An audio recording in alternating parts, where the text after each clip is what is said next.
Childish ghost. The friend I will name is Took, a year younger than me, meaning he was only assigned to the same dormitory around the beginning of the second year.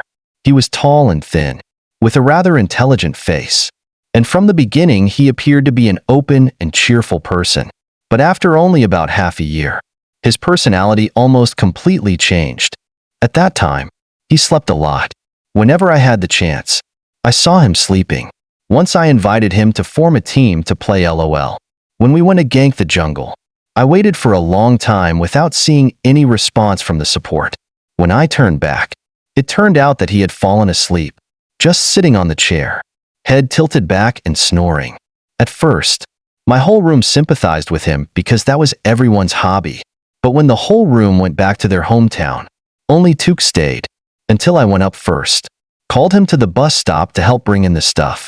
But after half an hour I still couldn't find him. I took a motorbike taxi and saw him still sleeping. The craziest thing was that he didn't even lock the door. Luckily, the room was full of good people and his belongings were still intact. So the next day, my company had a meeting to review him. They didn't scold him, but everyone seemed very annoyed. At this point, Took confessed that he slept so much because there was a child ghost following him. First of all, we have to mention his family situation. His grandmother sold offerings, and his parents often left him with her to look after. One day, a few days before the forgiveness ceremony, his grandmother received a lot of orders to buy offerings. The house was too small to hold the statues, so she brought some out to the porch. Took was only 5 years old and didn't know what was taboo. So after 9 p.m., he went out to the porch to play. His grandmother was busy drawing eyes and noses for the statues in the house, so he didn't pay attention. When he saw the paper people, he immediately went over to touch them, took off his clothes and looked at them. At that moment, a person suddenly fell to the ground. Shu was afraid that his grandmother would scold him, so he bent down to pick it up, his eyes constantly glancing towards the door to see if she would come out. When he set up the mannequin and leaned against the crowd behind him, Shu felt like someone was pushing him away and he would fall. The second time, he was about to set it up again when he peed, but he discovered a face sticking out from behind. He said that was his spot, then told Shu to go to the other side and put it down. The boy said that the face he saw looked like a child's face, but it had no eyebrows, no teeth, black eyes and mouth, wet hair, and a shrimp-colored liquid flowing from his ears. He sat huddled among the mannequins, his face raised, staring at Shu's face. From the moment he saw the child, Took had been unconscious. The child told him to carry the mannequin to the other side, and when he reached the end of the porch, he still wouldn't let him put it down. Took said that this child had a very vicious mouth, and as he walked, he cursed Mr. Sin's family. Damn it, if he saw him, he would strangle them and gouge their eyes out until they had nothing left. Took's arms were tired, and he wanted to put the mannequin down. He dragged himself back and told him to pick it up and continue. Otherwise, he would bang his head against the bushes until his face was torn off. At that time, he had reached the neighbor's fence. If he continued, he would have reached the toilet and biogas pit of Took's grandmother's house. If his grandmother hadn't discovered it in time, the boy would have drowned there without even knowing it. Took's grandmother heard the sound of a dog chasing a ghost, and when she saw that her grandson was not in the house, she panicked and rushed out to the yard to look for him. He said that she saw a trail of water running from the porch to the back garden, and when she reached the path next to the neighbor's house, it disappeared. His grandmother was so scared that she ran in, took out a banana knife, and shined a flashlight down into the garden. While walking, she slashed the branches and leaves with the knife, intending to scare the ghost away. When she reached the base of the tamarind tree, she saw Took standing there holding a scarecrow. His face turned to the tree trunk, saying something unclear. His grandmother immediately raised her hand and slashed the tree trunk right next to his head, and at the same time snatched the scarecrow and threw it away. Took was so shocked that his heart skipped a beat. His eyes looked at his grandmother in a daze. Under the flashlight, his grandmother's face appeared as pale as a scarecrow, making him both cry and pee his pants. Took's grandmother thought something was wrong with her grandson, so she quickly carried him upstairs and changed his clothes. Only then did she see that his face was scratched as if he had been scratched. She quickly guessed who had done it. That very night, Took's grandmother went to the chicken coop, caught a rooster, cut its throat to get its blood, mixed it with raw rice, and burned some yellow amulets that families with funerals often asked for to stick on the coffin. Her grandmother sold them all, so they were readily available.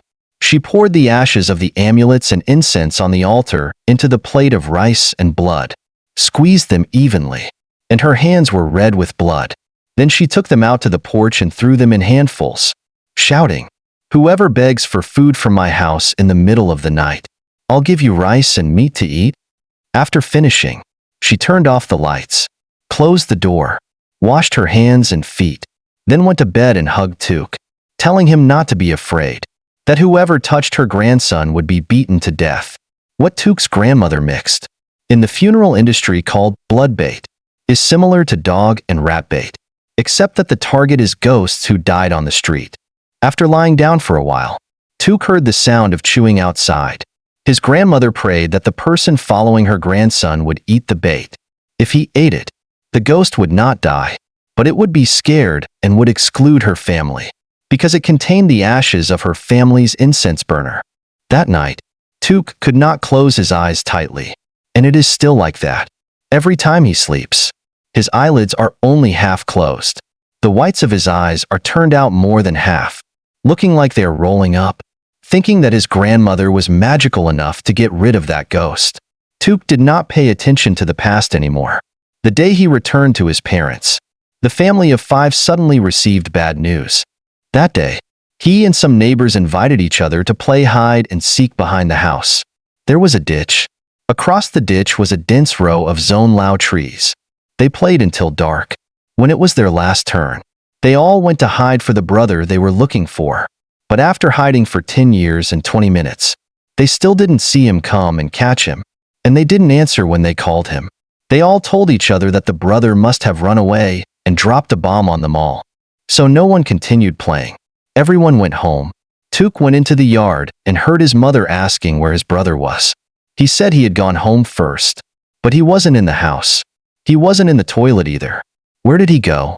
He hurriedly ran out to the ditch calling, even climbed over the row of zone lao trees to look, but he still couldn't find him. Then Took's whole family went to look for him.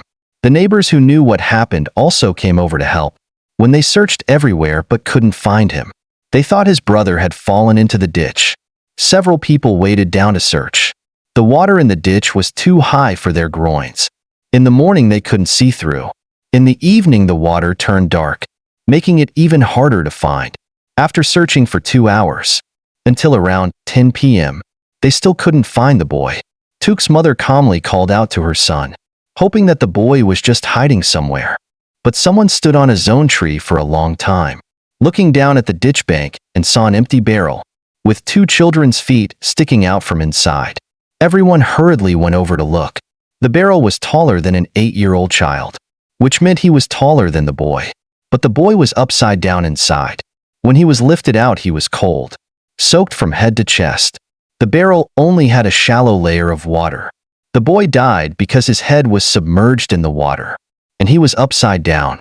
The barrel was high so he couldn't get out. During the funeral, Took saw a strange child squatting in the yard, eyes looking at the coffin. He laughed like crazy when Took recognized him.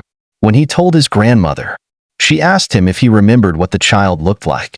He said he had no eyebrows, no teeth, black eyes and mouth, and wet hair.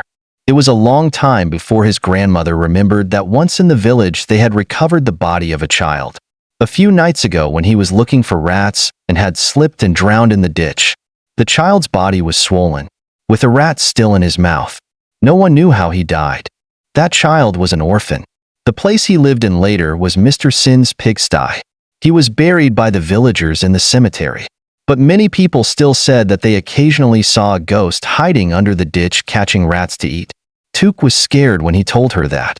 His brother had died unjustly. He died young and strong. After the first week, he saw his brother appear. It was like in the house. Took was the closest to his brother. His parents still kept a few new sets of his brother's clothes for him to wear. So later on, things happened. The first week of his second brother's life, He got up early in the morning to go with his parents to prepare the feast to welcome relatives to the ceremony. While the adults were busy in the yard, Took sat alone in the house eating porridge, sitting opposite his second brother's altar, not eating much. He held a mouthful of porridge in his mouth for 5 minutes before swallowing. It was still dark outside. The lights were on in the house, so the contrast was very clear, meaning Took absolutely did not see wrongly. While eating, he looked around. Next to his second brother's altar was a window facing the back of the house. One window was closed and the other was open. Suddenly he saw a pale face glancing inside. Took could not even recognize who that person was. But because he was sitting opposite his second brother's altar, the place where the candlelight shone also showed the same pale face. While holding a bowl of porridge, he spilled it on the ground. The younger brother couldn't enter the house, so he could only stand outside and watch. He was still young and didn't understand what was going on. At that moment, he suddenly asked, "Is the younger brother back?" The younger brother kept rolling his eyes and glancing towards the altar, speaking as if he was choking on water. "Shirt, GG, my shirt, G. You give me my shirt?" The shirt the younger brother was talking about was the short-sleeved shirt he was wearing. Usually, these were all clothes that the younger brother had discarded, and his family didn't have any taboos about it and just let him wear it. Took's mother heard the sound of broken bowls in the house and rushed in. Took pointed to the back of the house and said the younger brother was outside. His mother opened the window to look. Behind the house was a ditch, and there was no one outside. When she turned back to ask, she found out that the younger brother had come back to ask for the shirt. Because he had drowned, he was always cold, and was also known as a dead man who died on the street. Even if he came back, he could only stand outside the door. Took's mother knew about it and said that when they were alive, they were very harmonious and loved each other very much. When he died, the family had already wrapped him in blankets and clothes. So why did they come back today to ask for clothes? Thinking about it, she took a bundle of straw and led Took's dog to the barrel where his brother died. She tied the dog to the trunk of a mahogany tree, then lit the bundle of straw on fire, then heated the fire in the barrel, and banged on the iron wall, making a lot of noise for a while. The dog was huddled near the barrel when it suddenly jerked its leash. It turned to one side and barked, stopping every 3 times. Took's mother stopped, looked at the direction the dog was leaning towards, and told the family to turn the altar of her younger brother to the left, with its back against the wall, perpendicular to the altar of the ancestors. She didn't let her brother face the door anymore. The drowned man was still hanging around nearby, so when he saw his younger brother coming back, he would bully him. That night, Took's mother dreamed that her brother came back. His brother stood outside the door crying, still wearing a white t-shirt and coconut shorts, saying that his parents did not love him, that it was too hard to let him die. His grandmother asked why he died. Took's brother said that he was drowned by a kid hiding in a barrel, and that kid mistook him for Took, also because of the clothes the 2 brothers were wearing. After crying for a while, a middle-aged man came to pick him up. His grandmother said that it was his younger brother, grandfather's younger brother. Thanks to the altar being moved in the morning, the 2 of them could recognize each other. Took's grandmother got up and went to the altar to light incense, prayed for a while, then the next morning told his parents to take Took to the temple for a ceremony. She was afraid that he and the drowned boy had captured each other's souls. Children are the easiest to be possessed by ghosts. If they knew early and resolved it, it wouldn't be a problem. If it was a little late, like Took's case, the soul could be resolved, but the curse with the dead would not end. That curse, or as people call it, negative karma, really begins here. Episode 1 is over. If you find it interesting, don't forget to like, share, and subscribe to the channel to follow more interesting stories. Click on the bell icon so you don't miss episode 2. Thank you.